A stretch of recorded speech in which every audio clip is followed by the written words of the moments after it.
Ça va pas non plus. Bonsoir, comment ça va YouTube? Aujourd'hui du coup j'ai prévu de te parler de cheveux et de mes cheveux. Mes cheveux ça fait 1 an que je les laisse pousser. J'ai envie de les avoir longs, j'ai envie d'avoir la coupe de cheveux de Julien Doré, d'être beau, d'être surfeur. J'ai déjà la chemise, voilà, il me manque plus que les cheveux longs et les muscles. Les cheveux longs arriveront sûrement avant les muscles, mais ça c'est une question pour une autre vidéo. Et du coup je voulais un peu partager avec vous cette année où j'ai laissé pousser mes cheveux. C'est pas la première fois que je le fais, j'ai déjà fait l'année dernière, genre 1 an, vraiment sur un axe d'1 an, du 1er septembre 2019 au 1er septembre 2020, j'avais laissé pousser mes cheveux pour voir le rendu que ça pouvait donner, pour voir ce que ça faisait sur ma tête. J'avais choisi après quelques intempéries, notamment une agression homophobe qui m'a causé 7 points de suture, 3 jours d'ITT, une belle plaie ouverte et notamment un gros trou sur le crâne. Du coup j'avais préféré genre rafraîchir un peu tout ça et me recouper les cheveux et les laisser pousser. Cette année là j'ai vraiment pas vécu ou pas senti la pousse de cheveux, je les ai vraiment laissés pousser naturellement. Ça m'a fait du bien. Je suis content du résultat pour le moment, même si là ça se voit pas tout de suite. Mais je vais encore les laisser pousser 2 ou 3 ans. Un objectif c'est vraiment, ça serait de les avoir là. Les avoir au niveau un petit peu en dessous des épaules et entre les épaules et le téton pour vraiment avoir cette vibe de Jason Momoa, cette longue chevelure qu'on peut faire aller au vent. En attendant, jusque là, je vais vous partager mon feedback et vous dire comment j'ai fait, les petites astuces que j'ai pour se faire pousser les cheveux. Le premier truc que je peux vous donner, ça c'est moi, c'est cadeau, c'est la levure de bière. La levure de bière, c'est des trucs qui vont se trouver en gélule, qui est facilement trouvable sur Amazon, sur les sites internet, en pharmacie. Tout le temps, je me fais des petites cures de levure de bière. En plus d'en boire et d'en faire, j'en mange. Parfait. Une autre petite astuce qui va exister pour se faire pousser les cheveux plus vite, ça va être tout ce qui est massage crânien. Pendant 10-15 minutes de se masser vraiment le cuir chevelu. Si vous avez quelqu'un pour le faire, c'est genre le top. C'est vraiment le meilleur passage chez le coiffeur, ça quand on te masse là le cuir chevelu.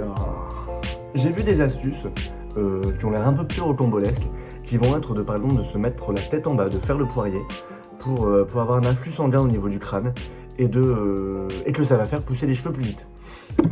Bon, j'ai pas fait le cirque du soleil, je suis pas acrobate, et j'ai pas envie de tester cette technique, donc je ne la testerai pas. Si vous avez envie de la tester chez vous, faites le poirier, c'est cool. Après, dans les vidéos qu'on voit souvent aussi, il y a des faux amis. Celui par exemple qui est de aller chez le coiffeur genre tous les 3 mois.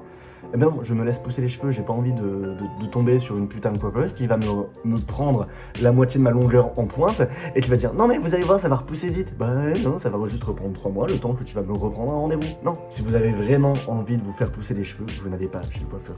J'irai plus tard quand j'aurai une longueur décente qui me convient. Petit tips que je vais peut-être pouvoir vous donner, moi par rapport à mon type de cheveux, moi j'ai un cheveu très fin, très plat et très gras. Bref, c'est un type de cheveux dégueulasse à laisser pousser. Je suis obligé de me faire des shampoings tous les jours, c'est vraiment pas recommandé, mais je dois me faire des shampoings tous les jours, sinon ça fait mal tellement ça tire, tellement c'est gras, c'est pour vous dire. Et ce que je fais pour les coiffer, pour avoir un peu de volume et un peu plus de relief dans les cheveux, c'est que je me contente de les laisser sécher à l'air libre et je ne les brosse pas. Je les démêle juste un petit peu avec les doigts. J'utilise aussi maintenant exclusivement des shampoings solides. Les shampoings solides, c'est assez répandu maintenant, on en trouve facilement, c'est déjà plus écologique. Et moi j'aime bien le rendu que ça donne. Aussi, en ce moment, une de mes meilleures amies, c'est la casquette. Ça permet, quand on n'a pas eu le temps de se coiffer, de se faire un truc bien, je les attache vite fait derrière, je fous ça dans la casquette.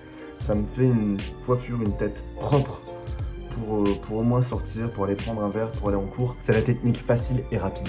Pour tout ce qui est entretien du cheveu, comment les laisser pousser, comment les coiffer, je me base principalement sur une chaîne anglaise qui s'appelle Thomas in Action. Thomas, c'est un gars sympa avec qui j'ai déjà eu l'occasion de discuter, qui donne vraiment beaucoup de tips sur le self-care, sur les soins pour hommes. Et il a créé un groupe et une communauté, Men's Bun and Men Hairs, qui sont trouvables sur Facebook et sur Instagram. Ça donne un vrai soutien, une vraie communauté. On a souvent des gens qui postent des photos d'eux, de leur évolution, de l'évolution de leurs cheveux. C'est vraiment pratique, ça donne vraiment du soutien. C'est cool d'avoir du soutien et de voir des mecs qui se laissent pousser les cheveux. On est de plus en plus, je me suis fait la remarque la dernière fois, on est de plus en plus de mecs à chignon, de mecs à se laisser pousser les cheveux. Et c'est vachement cool, je trouve, ça donne un peu plus de diversité pour la coiffure masculine plutôt que le un peu long devant et dégradé sur le côté. Et si jamais vous avez besoin de soutien, si jamais vous avez besoin d'aide pour la pousse de cheveux, n'hésitez pas à m'envoyer un message sur Facebook, sur Instagram, sur les réseaux, même ici, à laisser en commentaire. Je serais ravi de pouvoir vous aider, de pouvoir vous apporter mon aide là-dessus. Se laisser pousser les cheveux, c'est long, c'est de la patience. Il y aura toujours des remarques d'un peu tout le monde qui vont dire « Ah, t'aimes mieux les cheveux courts, tu devrais les couper, ça te va pas. » L'important, c'est de tout laisser de côté et de faire ce qui nous plaît. Les cheveux longs sur les mecs, à chaque fois, ça me fait palpiter le cœur. Oh, j'adore ça. Et j'aimerais en voir plus. Si jamais vous êtes des mecs aux cheveux longs, n'hésitez pas à laisser des commentaires. Moi, je suis fan. Si vous avez d'autres conseils, d'autres tips pour vous laisser pousser les cheveux, si ça fait un certain temps, si ça fait 2-3 ans que vous laissez pousser les cheveux, n'hésitez pas à laisser vos tips en commentaire pour en faire profiter à tout le monde. Moi, je vous fais un gros cœur comme ça. Et je vous dis à très bientôt pour plus de vidéos. Je vous ferai sûrement un compte rendu sur mes cheveux dans 5-6 mois ou dans un an pour voir où est-ce qu'on en est, pour voir si j'ai tenu bon, si je continue à me faire pousser les cheveux, ou si j'ai craqué, si je vous ai fait une Britney. Je vous fais des gros bisous et je vous dis à très bientôt.